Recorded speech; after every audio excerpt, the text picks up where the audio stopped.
Olá, querido, paz de Cristo, seja bem-vindo ao canal Crescendo pela Palavra. Eu sou o pastor Gil São Paulo e é uma alegria, uma honra tê-lo aqui conosco nesse dia, nessa ocasião. Aqui vale ressaltar que esse vídeo abordará a lição de número 2 da revista publicada pela editora, pela Casa Publicadora da Assembleia de Deus, que está versando sobre missões transculturais. E hoje aqui veremos a aula de número 2. E antes de começarmos aqui a abordagem, eu quero aqui, em primeiro lugar, te agradecer pela honra de estarmos juntos, mas também te encorajar, te solicitar que você curta esse vídeo, comente, compartilhe e, sobretudo, se inscreva no canal Crescendo pela Palavra, para que você possa, então, junto conosco, crescermos na presença de Deus. Outro sim, está aí na sua tela, aí nessa tarja vermelha, é o meu telefone de contato, 21 98477 8523, 21 98477 8523, que é o meu telefone para contatos, também é o meu número o meu Pix, caso você queira investir no canal para aprimorá-lo e também, é claro, abençoar a minha vida. Enfim, aí está o meu endereço, @pastor Gil São Paulo Oficial, e é uma honra estarmos juntos aqui nesse dia, beleza? Então aqui hoje nós veremos essa aula tão importante para nós,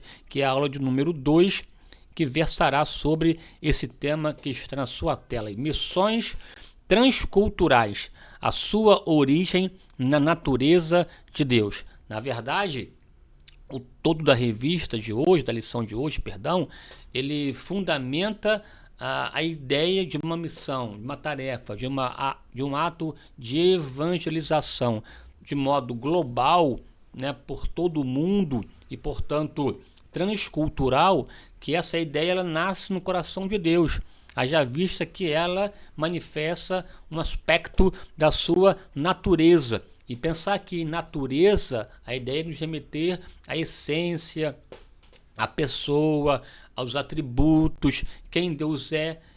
Quem Deus é, se evidencia nas suas obras, nos seus feitos. E aqui veremos esse Deus universal manifesto, inclusive, na tarefa de evangelizar em relação a todas as culturas. E essa ideia aqui de esse Deus transcultural, assim, digamos, não é uma coisa nova, está presente inclusive no Antigo Testamento. A aula inteira basicamente focará esse Deus universal que desenvolve, implementa, investe, deseja que haja essa missão transcultural. Ele de fato manifesta isso desde as páginas do Antigo Testamento.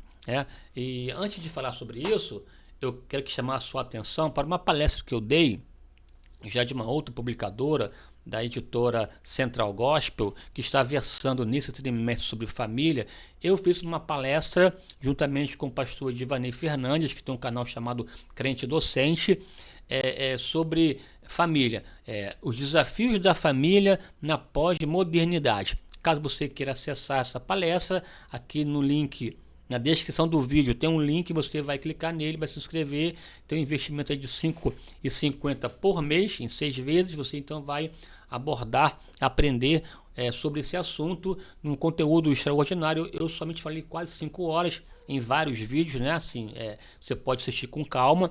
Ele abordou as lições do trimestre, e a ideia é que no próximo trimestre, em 2024, também façamos algo semelhante em relação às publicações da CPAD. Lá você vai encontrar a minha palestra sobre o assunto e também análise didática das lições, tanto pedagógico como didático, material de PDF e muitas dicas para quem utiliza a revista da editora Central Gospel. Eu vou tratar com você sobre esse assunto também no próximo trimestre para as revistas da CPAD. Maravilha? Vamos lá então aqui avançar. Na lição de hoje, a 2, o texto básico, na leitura bíblica em classe, que é o texto básico da lição, está exatamente no livro do Gênesis, capítulo 12, 1 ao 3, e depois 17, do 1 ao 8. Esse texto aqui, esses textos, estão relacionados à vida do patriarca Abraão. E eu vou comentar com você sobre isso daqui a pouco, como Deus manifestou o seu desejo missiológico ao chamar Abraão, lá de Ur dos Caldeus, lhe fazer promessas e manifestar o seu desejo de atingir a humanidade como um todo. O texto áureo da revista, Gênesis 17, versículo 4. Quanto a mim, eis o meu concerto contigo. E serás o pai de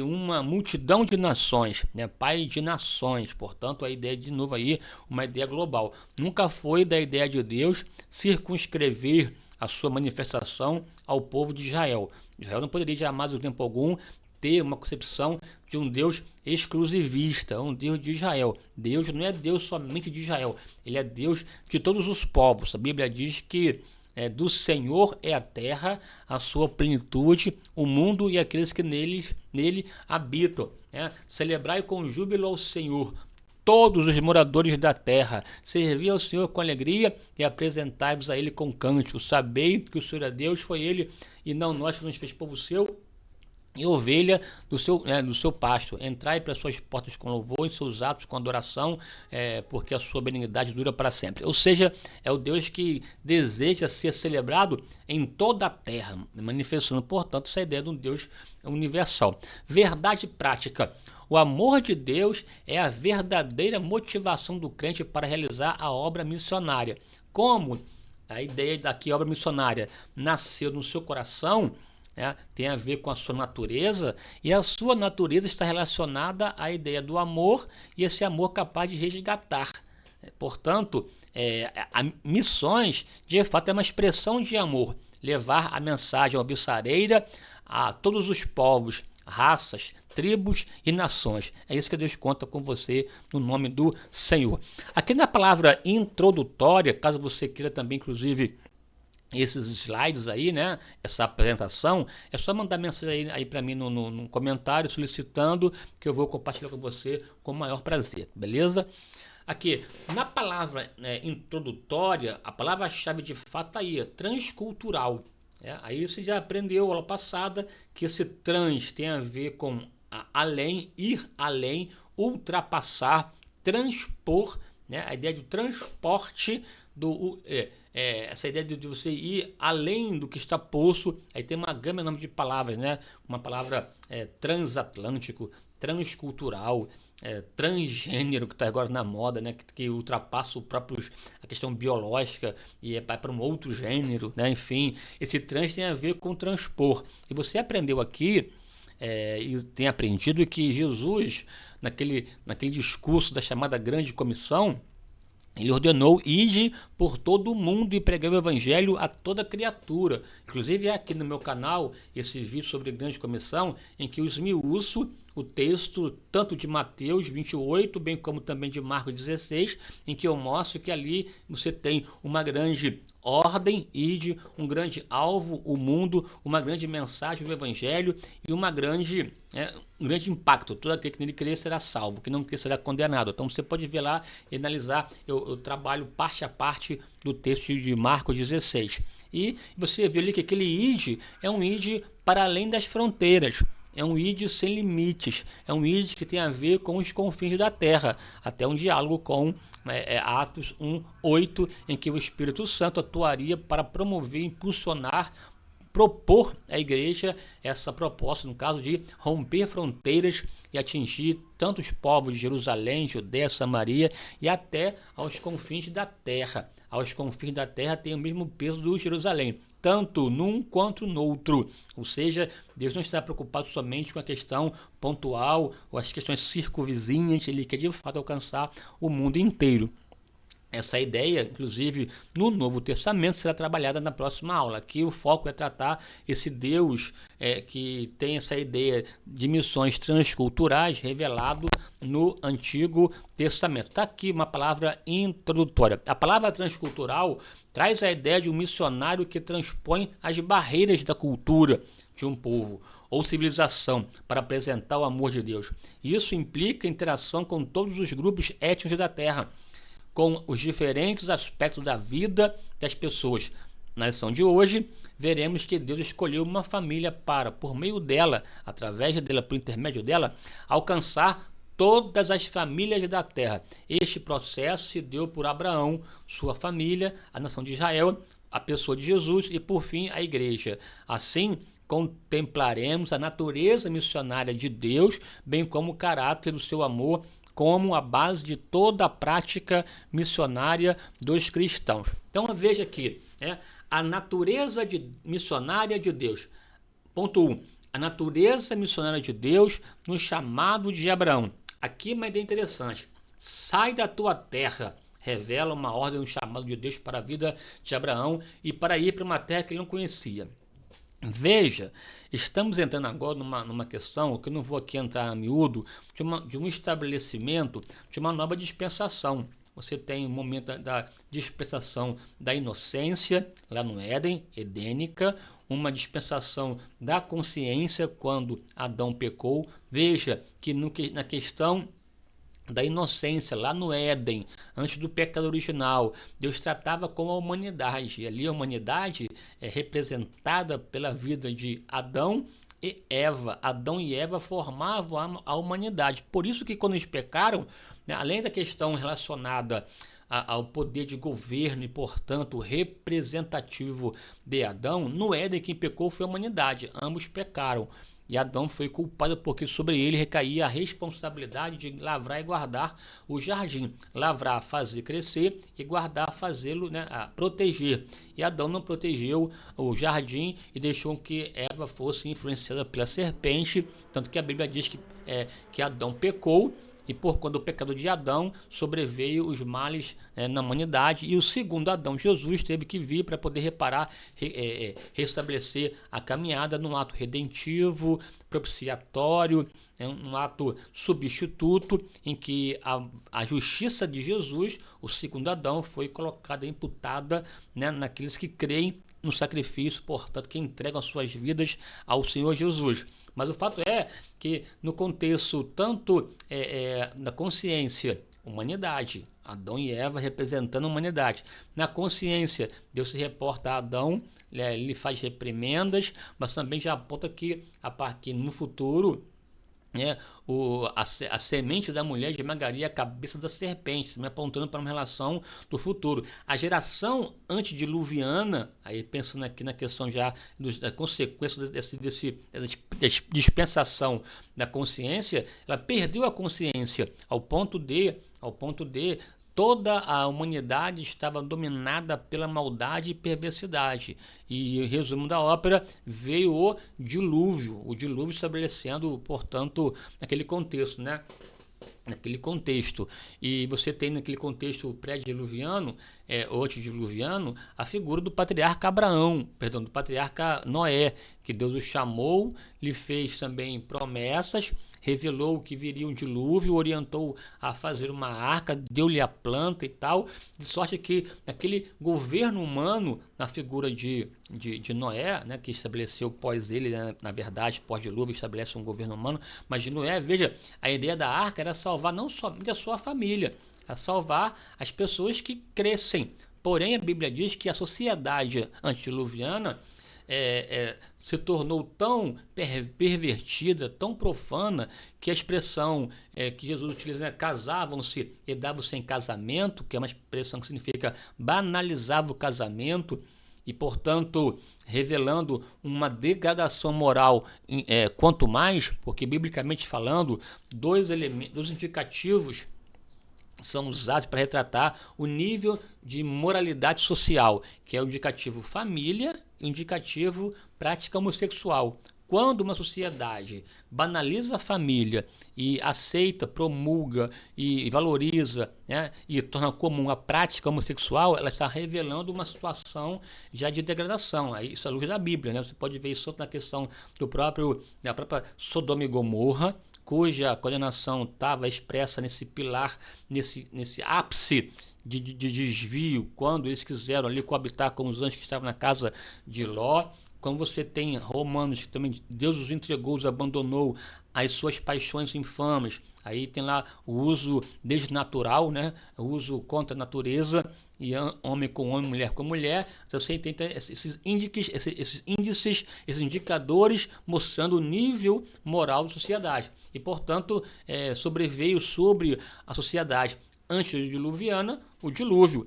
Manifestando, só que a salvação não era somente para Noé e sua família, era para todos aqueles que acreditassem. No entanto, só Noé, bem como a sua casa, acreditaram, entraram na arca e foram salvos. Aí então você entra agora uma fase do governo humano com a vida de Noé e a sua família. Mas esse governo humano de Noé, para multiplicar e encher a terra, de novo, multiplicar e encher a terra. Veja que Deus se manifesta a Noé, ele sai da arca, depois de um ano dentro da arca, um ano e alguns dias na arca ele sai, levanta um altar, oferece um sacrifício, chama a atenção de Deus, Deus recebe o sacrifício e diz que não vai mais destruir a terra com água, e a Bíblia diz que Deus, e abençoou por Deus Noé, dizendo-lhe, multiplicai-vos e enchei a terra.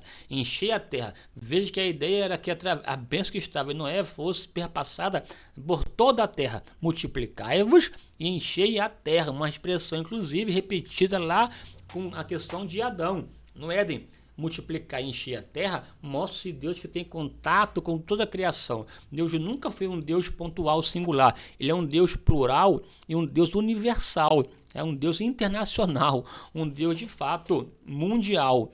Tem a ver com as pessoas que vivem nesse mundo. Ele é o Senhor da terra. A terra é resultado da criação de Deus.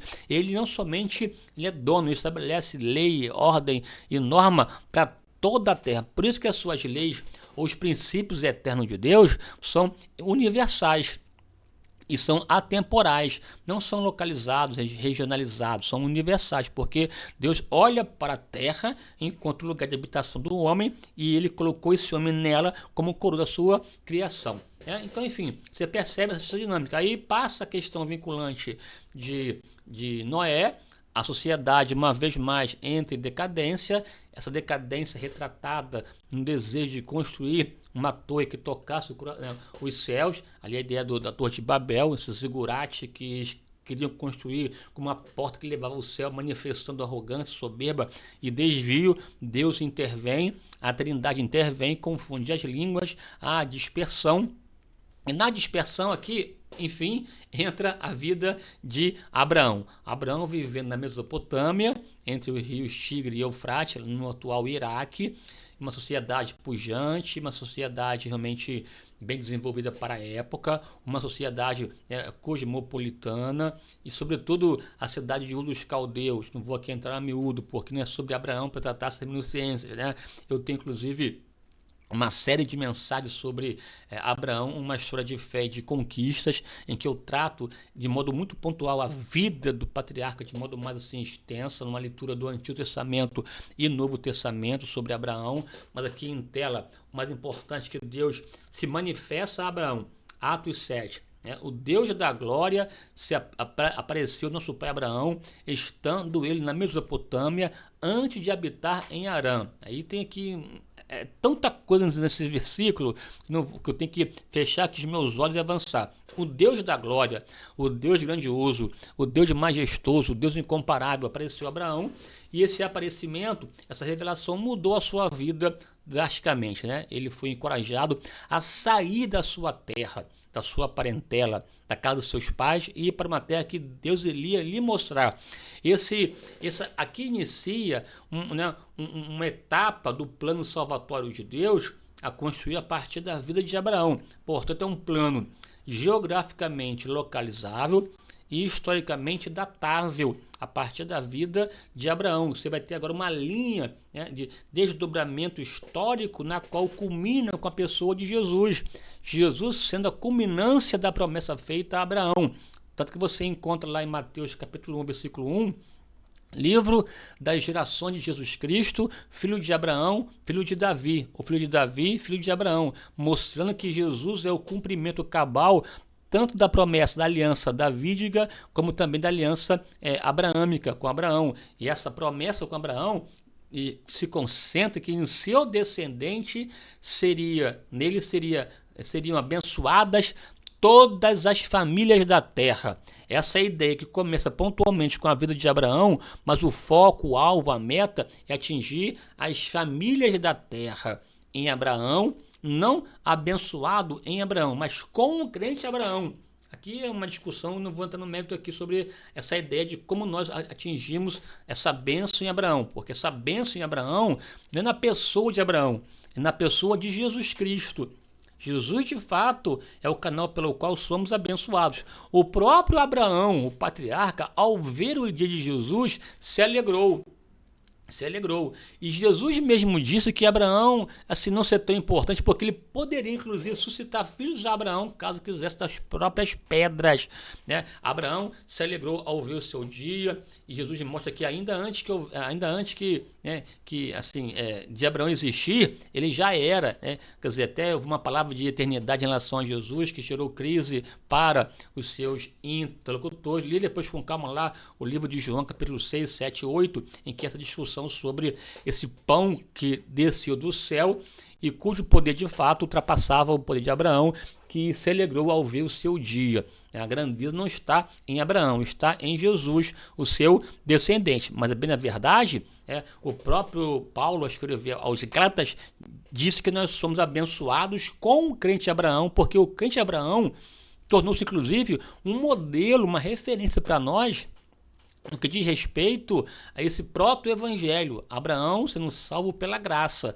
E aos romanos é tão importante que você tem essa colocação muito forte, né? No capítulo 4 você tem esse Abraão que se torna símbolo para nós de salvação, porque Deus lhe fez promessas muito antes da própria circuncisão. Portanto, não tem a ver com a carne, não tem a ver com as obras. Deus lhe fez promessas antes da própria circuncisão, não tem a ver com a carne.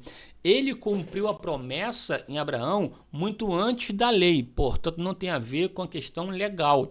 E também outro fato importante, que Abraão vivenciou a promessa quando estava com a sua carne já amortecida, portanto não tem a ver com a sua capacidade, não tem a ver com a lei, porque ele foi antes da circuncisão, não tem a ver com a sua capacidade de fazer, recebeu a promessa quando estava já mortificado, e também não tem a ver com as obras, porque pela fé, a Bíblia diz que e creu Abraão no Senhor, isso foi imputado por justiça. Aqui é uma outra abordagem que caberia explicar com mais detalhe ao tratar da carta de Paulo aos Romanos.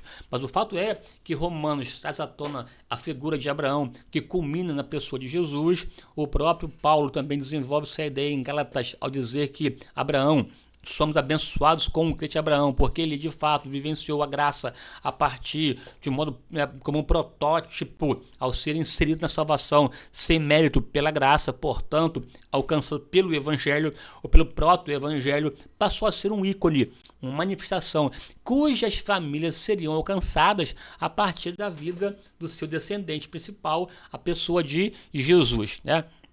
Agora, o que está aqui em tela nem é tratar sobre Abraão e tal, porque é uma discussão aqui que se envolve outros detalhes, né? Mostrando aqui, aí tem uma analogia de Isaac, de Ismael, aqui, não vou entrar no mérito aqui agora. O fato é aqui que Deus chama Abraão, Deus dos caldeus, lhe faz promessas com mandamentos: sai da tua terra e da tua parentela, da casa do teu pai, e vá para uma terra que eu lhe mostrarei. Em ti serão benditas todas as famílias da terra. Aqui o foco, esse Deus que apareceu e mudou a sua vida de Abraão, o tornou um grande missionário do Antigo Testamento, porque o foco de fato era alcançar a vida humanitária, a vida da humanidade, o homem todo e todo o homem. De sorte que esse processo perfeitamente mapeado, que começa em Abraão e culmina em Jesus, que passa, né, por Isaac, Jacó, os patriarcas, os 12, o povo de Israel, e culmina com Jesus, essa é a formação da salvação planejada, é a salvação formal de Deus, no caso que tem essa linha que culmina na pessoa de Jesus, e que o diabo inclusive tentou recorrentemente neutralizar ou frustrar esse plano, porém os planos de Deus não são frustrados, né? Você entende a questão de extermínio do povo judeu nos dias, sobretudo de Esther, mas Deus interveio e livrou o povo, uma tentativa de anular o plano de Deus, que saberia que culminaria na pessoa de Jesus. Mas aqui a ideia é que a sua natureza de Deus essa natureza missionária manifesta no chamamento do Abraão, nesse estabelecimento da dispensação patriarcal na vida de Abraão, e que vai se consolidar, na verdade, na existência, na construção da nação de Israel. Israel, portanto, enquanto povo, que seria uma nação sacerdotal, né, para manifestar e revelar o amor de Deus ao mundo. Israel tinha a função de ser o canal pelo qual Deus se revelaria, portanto um farol para as demais nações, de fato viver o que diz o Salmo, e dizia entre as nações, grandes coisas fez o Senhor a estes, e por isso estamos alegres. Caberia a Israel levar essa vida de Deus às demais nações, e não ser um fim em si mesmo, não se isolar e pensar que Deus seria um Deus somente um Deus patriótico. Não, ele é um Deus de todas as raças, tribos, línguas e nações. Deus aceita inclusive Moabita, que é o caso de Ruth, que passou inclusive a fazer parte de um livro inteiro, um livro com seu nome. Ruth, a Moabita, entrando no cenário, com toda a restrição feita aos Moabitas, Amonitas, no caso aqui Moabita, ela entra no cenário e tem um exemplo de fato de fé, e acaba inclusive casando com um ancestral da pessoa de Jesus, que no caso Boaz, Boaz, com uma ascendência direta com a linhagem de Davi, que culminou de fato na pessoa de Jesus, né? Então aqui, ó, a expressão sai da tua terra revela uma ordem e um chamado de Deus para Abraão ir a um lugar que em princípio ele não conhecia. Junto com essa ordem veio uma promessa: em ti serão benditas todas as famílias da terra. Essa promessa diz respeito a uma bênção espiritual para o mundo por meio da descendência de Abraão. Nesse sentido, o apóstolo Paulo escreve que essa bênção refere-se ao evangelho revelado em nosso Senhor Jesus Cristo, o descendente legítimo e primaz de Abraão. Assim, a partir de uma família, Deus providenciou a salvação para o mundo inteiro. Por isso, podemos afirmar que a origem das missões transculturais está intrinsecamente relacionada com a natureza missionária de Deus. Então aqui veja que o tom aqui, na verdade, do tópico é: a natureza de Deus é uma natureza missiológica, missionária. Deus ama missões de verdade. Deus nunca quis que fosse algo assim restrito. Você tem essa construção no Éden, na inocência, a humanidade, Adão e Eva como sendo que coroa da humanidade. Na consciência pós-pecado, a ideia de que através do descendente da mulher iria esmagar a cabeça da serpente. Na própria vida de Noé, uma arca para salvar o mundo, porém somente ele e sua família entraram, porque somente ele e sua casa acreditaram. Uma chamada do próprio Abraão: em ti serão benditas todas as famílias da terra. A nação de Israel, enquanto uma nação que seria de fato, né, nessa dispensação da lei, de fato uma nação referência, sacerdócio para as demais nações, Israel, Jerusalém, emanando a lei do Senhor. Porém, todos esses processos aí falharam. Israel acabou caindo num precipício existencial e teológico ao tentar restringir Deus somente para eles. Nesse aspecto não tem como. E, portanto, a sinopse, o resumo desse primeiro ponto aqui está aí, ó. Deus é o modelo missionário da igreja, que pode ser observado a partir da eleição de uma família, no caso de Abraão, para alcançar todas as famílias da terra.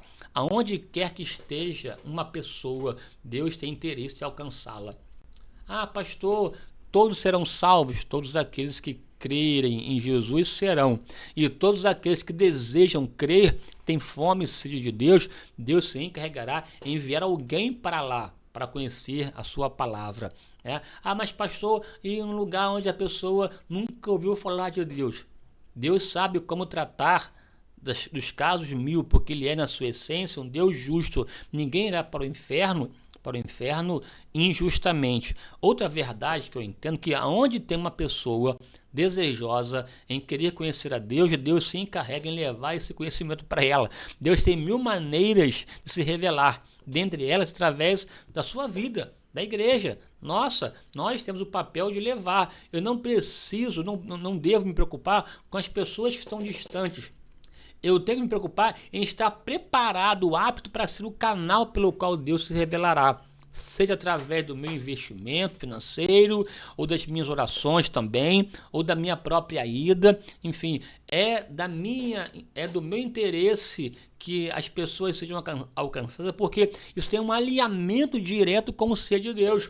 É um problema quando a igreja tenta viver no claustro, isolada, restrita, viver no mosteiro. Não, a ideia não é viver no mosteiro, é viver no dia a dia, no campo, levando e difundindo, espalhando a palavra de Deus aos confins da terra, porque isso tem a ver com a sua própria natureza, e nós que andamos com ele, e o conhecemos, e o amamos, devemos fazer o que ele faz, e Deus tem preocupação de alcançar as pessoas no confim da terra. Veja, o próprio Cornélio, Atos 10, desejoso de conhecer a Deus, Deus se encarregou em preparar, em convencer Pedro a ir à sua casa, pregar para ele, e na pregação ainda derramar sobre eles o Espírito Santo, inserir na igreja esses povos também gentílicos, né?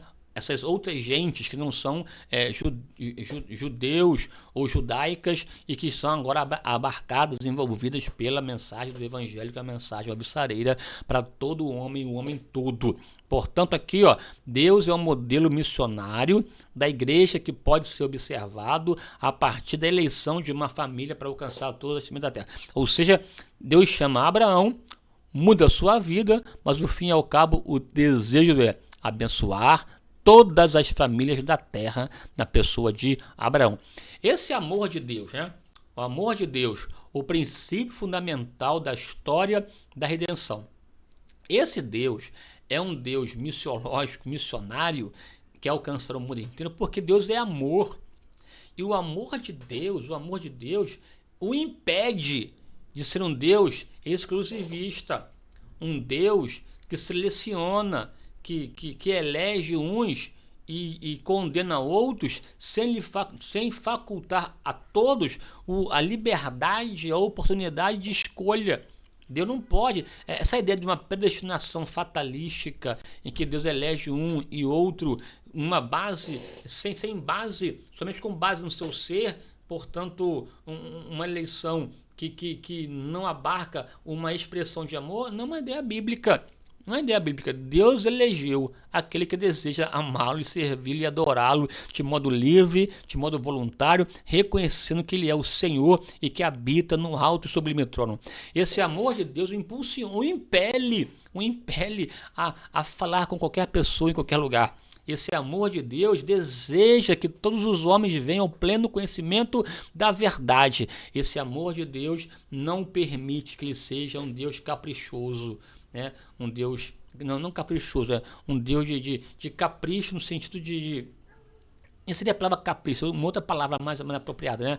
Esse Deus que de alguma forma é tão assim, assim frio, mecânico, uma máquina, é um Deus que não consegue sentir não, Deus ele tem esse sentimento de amor, que esse amor se traduz no ato, ao ponto de dar seu próprio filho, porque Deus amou seu filho de tal maneira para que todo aquele que nele crê não pereça, mas tenha a vida eterna. Deus amou o mundo. Aí esse mundo é a humanidade. Veja aqui esse amor de Deus que envolve todos. Amou o mundo para que todo aquele, ele ama o mundo, mas também ama o indivíduo. É para todos, mas cada um tem que responder. Esse amor de Deus, enquanto princípio fundamental da sua história, da redenção. A redenção, esse resgate, essa morte de Jesus por nós na cruz, é uma expressão máxima do seu amor. A cruz é em si uma expressão de justiça, porque Deus não banalizou o pecado, mas também é uma expressão de amor, no qual Jesus levou sobre si as nossas dores. Ele foi moído por causa das nossas transgressões. A Bíblia diz que Jesus veio buscar e salvar o que se havia perdido. Buscar e salvar é aquela ação do pastor que vem buscar, mas também vem livrar, salvar aquele que está perdido, destruído. Uma expressão de fato que revela a sua real intenção. Pai, está consumado, a ti entrego o meu espírito, ou seja, ele veio cumprir, ele veio buscar e salvar o perdido, de uma expressão máxima de amor de Deus. E Deus do Antigo Testamento não é um Deus carrasco. Cá para nós, Ah, não, porque o Deus do Antigo Testamento é um Deus cruel, que manda matar pessoas. E o Deus do Novo é o Deus que perdoa prostituta. Não, o Deus do Antigo Testamento é o Deus que está lá. Porque Deus Pai, amou o mundo de tal maneira que deu seu Filho.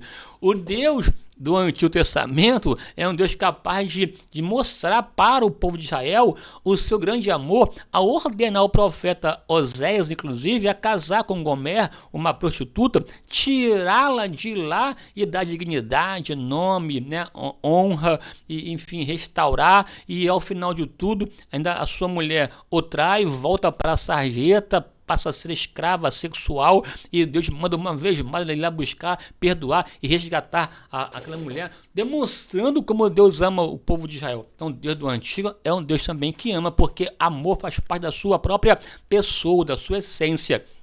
A Bíblia mostra que Deus é amor. No Antigo Testamento vemos o seu amor no relacionamento com todos os homens. Também contemplamos esse amor na escolha de Deus por Israel, em seu relacionamento com esse povo, no processo de renovação de alianças em que sua misericórdia e benignidade são reveladas. No Novo Testamento, esse amor de Deus por todas as criaturas é afirmado e ampliado. Nem tanto ampliado, aqui na verdade ele é assim, essa revelação é ampliada, né? Assim, tá mais clara. O Altíssimo é revelado como amoroso, não como amoroso, mas como amor. Ele é a essência do amor. Ele não é somente cheio, ele é a própria essência, pois ele mesmo é o amor. E este, por sua vez, é a sua própria essência. Portanto, o amor é a base de todo o plano de redenção revelado na palavra de Deus. Porque Deus é um Deus missionário. Porque Deus é um Deus transcultural, que ultrapassa as culturas. Por quê? Porque Deus é amor. Movido, empurrado, impulsionado por esse amor, ele de fato ama a humanidade. Aqui, em síntese, o amor de Deus é o princípio fundamental da história da redenção e por isso é o fundamento das missões transculturais. Deus nos ama, ele te ama, nos ama tanto que a mensagem saiu lá de Jerusalém, de Jesus, e atingiu aqui o Brasil, né, o seu país, a sua terra, o seu povo, aqui no meu caso, no Rio de Janeiro. Ele me alcançou e mudou a minha vida. Amém, querido?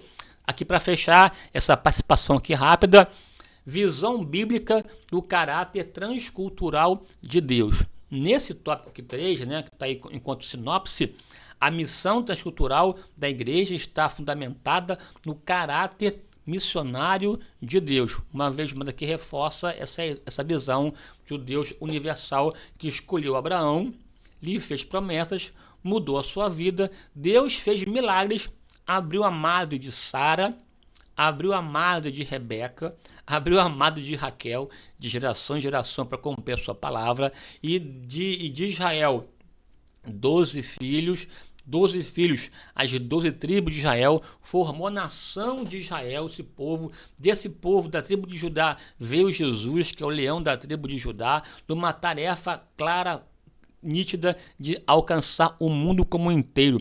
A escolha de Israel e sua missão, né, não era para ficar somente nela. E o texto clássico básico dessa ideia de que a partir de Israel as demais nações seriam alcançadas está expresso, o desejo expresso na vida do profeta Jonas. Esse Jonas, que era um patriota, que amava o povo de Israel, no caso ele é do norte, Deus se manifesta ao profeta, ordena-lhe para que ele fosse a Nínive, uma cidade cruel, sanguinária, uma cidade feiticeira, que causava terror na antiguidade, inimiga de Israel, e Deus fala com o profeta, vai lá, Nínive, prega contra ela, porque a sua maldade chegou até a mim. E Jonas, sabendo que Deus é misericordioso, piedoso, perdoador, que ele indo haveria a possibilidade do arrependimento de Nínive e Deus não aplicar o mal ou a justiça que pensava sobre a cidade, ele prefere sofrer a sanção, sofrer o dano, ao invés de ir para Nínive Ele vai para Tarsis, uma posição contrária, paga a passagem, vai ao porão, desce até o abismo da terra. Deus prepara, né, um grande peixe. Ele passa numa situação de dor no Sheol. Ele clama a Deus, se arrepende, Deus restaura o grande peixe, vomita na terra. Ele vai pregar a mensagem que Deus já havia dado e de fato, né, os ninivitas se arrependeram. Deus aceitou o arrependimento, não imputou o castigo que implicaria naquele contexto. Mas à frente sim, mas ali não, porque Deus recebeu o arrependimento, mostrando que Deus é o Deus que perdoa, é o Deus que está aberto e desejoso de conviver com as pessoas de modo global. O problema de Jonas ali, Jonas, ele representava essa visão distorcida de Israel, querer colocar Deus como se fosse um Deus patriota. Não, do Senhor e a terra, até para dar a terra de Canaã para Israel, Deus deu porque do Senhor é a terra, ele tem o poder de dar a quem quer que seja. A quem quer que seja. E essa eleição de Israel não foi com base na sua perfeição, na sua qualidade, pelo contrário, né? A graça, a vontade soberana de Deus elegeu Israel para que através dele o mundo fosse alcançado. Porém, Israel falhou e agora entra na cena a igreja. A igreja não pode ser exclusivista, não pode ser uma igreja, né, partidária, não. A igreja tem que alcançar o mundo como um todo. Deus hoje se comunica ao mundo através da igreja, através do corpo místico de Cristo, né, da coluna e firmeza da verdade. Mas a ideia é os confins da terra. Deus te chamou para você ser um instrumento para abençoar as famílias da terra, em nome de Jesus. Eu tenho certeza que ao longo do trimestre, questões aqui que eu coloquei de modo assim rápida serão tratadas a miúdo, aprofundadas, e você vai ser abençoado em nome do Senhor. Veja aqui a palavra conclusiva. Admoesto-te, pois, antes de tudo, que se façam deprecações, orações, intercessões e ações de graça por todos os homens, pelos reis, por todos os que estão em eminência, para que tenhamos uma vida quieta e sossegada, em toda piedade e honestidade, porque isto é bom e agradável diante de Deus, nosso Senhor, que quer, que deseja, tem vontade, é a intenção dele, é propósito dele, que quer que todos os homens se salvem, todos, de modo restrito, e que venham ao pleno conhecimento da verdade. Aqui todos aqueles que acreditam, porque a Bíblia diz que o Evangelho é o poder de Deus para a salvação de todo aquele que nele crê, primeiro dos judeus e depois também dos gentios, porque nele, no Evangelho, é manifesto a justiça de Deus de fé em fé, como está escrito, mas o justo viverá pela fé. Deus te abençoe, fique com Deus, e você é canal de Deus para pregar o mundo até os confins da terra, em nome do Senhor. Quem concorda aí do outro lado, diga amém e comente, faça o seu comentário, né? Eu creio, pastor, e será uma bênção, viu? Um forte abraço, fique com Deus e até a próxima. Não se esqueça de curtir, comentar, compartilhar e também, é claro, se inscrever em nome do Senhor. Amém.